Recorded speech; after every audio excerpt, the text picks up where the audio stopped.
movement is not dead in Warzone 2. It's just very different from Warzone 1, but there's a lot of different techniques we can use to use movement to our advantage to win more gunfights in Warzone 2. Now, before we jump into explaining how to do these, I do want to touch on settings because it's very important we have the right settings so we have that right foundation to set us up for success. Number one, let's start with our button layout and our controller settings. And this depends on what type of controller you're using. For myself, I'm playing with my custom aim controller that has 4 paddles on the back. You don't need all 4, but 2 is really what I recommend if you're going to get a controller with paddles. For me, my bottom right is my slide or dive. It's circle for me. My bottom left is my jump or my X, which is on a PlayStation controller. So I just play with the default button layout because I have those paddles. That's important because I can jump, I can dive and do all these things while never taking my right thumb off of the analog stick so I can shoot and move at the same time. Now, if you don't have a custom controller with paddles, you're playing with a plain default controller, you want to go down, I'd recommend playing with what's called bumper jumper tactical. And what this does is it makes your L1 jump and then your R3 or pressing the right analog stick, your crouch, slide, and dive. And again, this allows us to do all those moves with never taking our thumb off the analog stick. Definitely take some time getting used to, but ultimately this is going to improve your movement because you can shoot and move at the same time. Now, I want to briefly touch on sensitivity. You do not need an incredibly fast sense to have good movement in Warzone 2. Some of the best players like Biffle, for example, plays on the default 6.6 sensitivity and he has phenomenal movement. I would say though that if you're playing at a very slow sense, like below 6, you might struggle with some of these because you won't be able to turn around as quickly with a slower sense. But have a sensitivity that is better for your aiming is more important than having it for your movement. Next, I want to talk about automatic sprint, or should you not use automatic tactical sprint. This is kind of a controversial issue or topic. I am playing with automatic tactical sprint on. So when I press my left stick, my guy automatically is going to start tactical sprinting, which is when his gun goes up in the air and that is your fastest possible movement speed. However, this game, especially with non-SMGs, has a very slow sprint to fire time, which is how long it takes for your guy to take his gun up and then for it to bring down to start shooting. Because of that, being in a tactical sprint and getting caught off guard with someone in front of you is very bad. So sometimes it might be good to be able to not have it on and just walk around. I can do that, but I have to very slowly press my left stick. So I would say this, if you're someone that you have no issue pressing L3 to get into your sprint, you're probably better to play with automatic tac sprint off. However, I'm just so used to it from Warzone 1 that I'm playing with it on, and in close quarter situations, I am strafing a lot to the left where I'm barely pushing my stick or even crouch walking so that I can very quickly aim my gun if I need to do so. Now, over in the advanced settings here, if you go down to where it says invert slide and dive behavior, I highly recommend inverting this because what this does is this switches your dive and slide. So for me, I only have to tap circle while sprinting in order for me to dive. Whereas typically you would hold circle to dive, but instead that is how I slide. The reason I recommend this is because sliding really doesn't have much use in this game. We can't slide cancel. There's not any situation really where sliding is better than diving. So let's say a guy comes around this corner and I'm not ready to take this fight. Maybe I'm like mid reload or something and I just need to get to cover. I can just quickly run and dive to cover and kind of reset this fight. Whereas before it's a little bit harder to do it in hold. There's like a delay because of that hold for you to get to that slide or what would be your dive. Now, one last thing I want to touch on really quick with settings is your field of view. In general, having a wider field of view, or up to 120 being the maximum, is going to help you more in close quarters fights because you will be able to see more around you. Whereas a smaller one, you're going to see less. But find what's comfortable for you. Overall, I recommend between 100 and 120. I do have an entire video dedicated to just this if you're interested in learning more about FOV though. Okay, so now let's actually get into some movement stuff. And first, let's talk about how to reset our tactical sprint. So how we can get from point A to point B the fastest. So in Warzone 1, we would slide cancel. That would reset our tactical sprint. We cannot do that in Warzone 2 though, but you can very easily reset it by diving. So once I run out of tac sprint, when my gun goes down, if I dive, I'm gonna get back up and I'm gonna tac sprint. It doesn't last very long. So I can dive again and I get a tac sprint for about a second or so. Dive again and I get it again.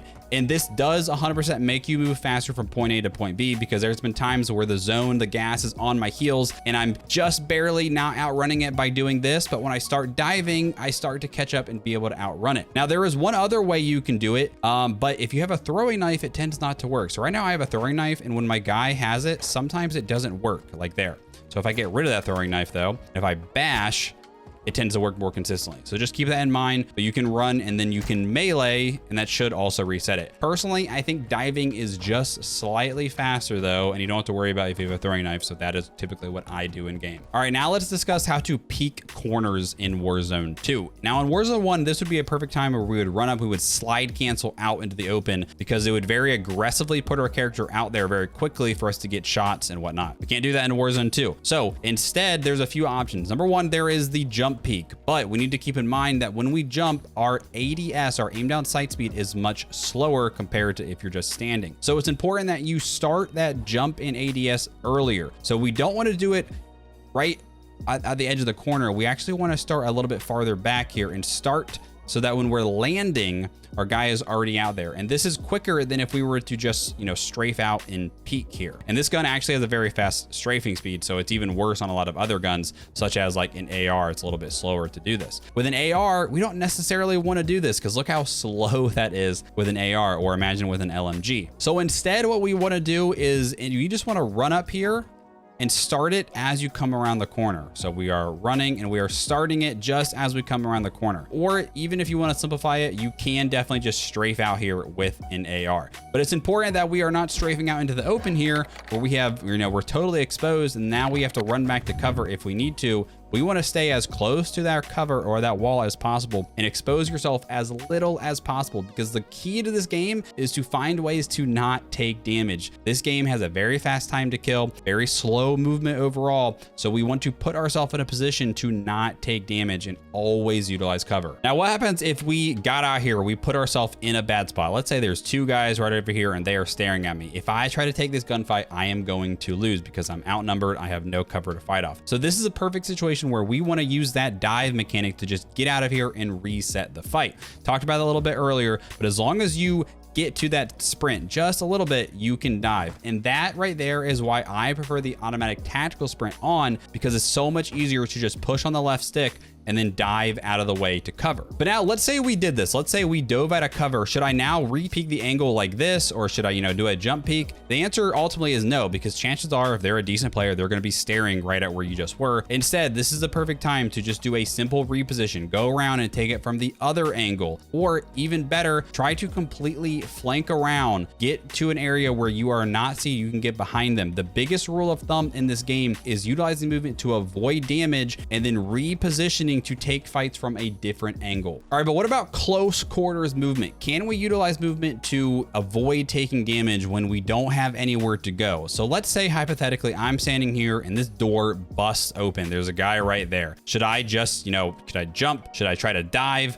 Probably not, because when you dive, there is a delay where you can't shoot your gun. So it takes a second and chances are you're gonna get fried by the time you do that. But if I'm very close, like within about 5 meters or so from when an enemy kind of pops up and surprises me, it's a great time to do a drop shot. All you're gonna do is you're gonna hold your circle, hold your crouch button, and we're gonna drop shot and we're gonna shoot him. The reason why this is good is if they're that close, they have to adjust their aim a lot. And especially you might even lose them where they kind of get behind their gun and they can't see you very well. But we do not want to do this from a distance. Let's say I'm over here and they pop through the door. If I drop shot, my target isn't moving very much. It's very easy for them to correct that aim, and they're probably going to hit you right in the head because your head is the most forward protruding object, and they're just going to get headshots and kill you even quicker. So only drop shot in very close quarters and when someone surprises you. All right, so now for the rest of the video, we're going to break down a few clips here and explain how to use this stuff in game and what it looks like. So the first one we're going to do is the Ego Chow jump. And this one is going to be what we talked about, how we're going to peek a corner. So in this situation, I'm going to see a guy out a little bit to the distance to my right, and I'm going to immediately get behind cover. I'm going to switch to my assault rifle. I'm going to run and jump out and shoot him. Because I'm using an AR, it's a little bit slower of that aim down sight, but because I jumped so far out, he has to adjust his aim, and it gives me a second to kind of get that upper advantage, and I'm just able to hit my shots. One of the really important things though about doing this is that when you're jumping, you are centering well on them, meaning that your crosshair, your center dot shot is already on or very close to them before you start to aim your gun. All right, so what about when we are caught off guard? So here I'm going to the buy station to buy one of my teammates back, and as soon as I do, I spot a guy out in front of me and I have my SMG out. So he's pretty far away. I really don't want to challenge this. I have no cover. So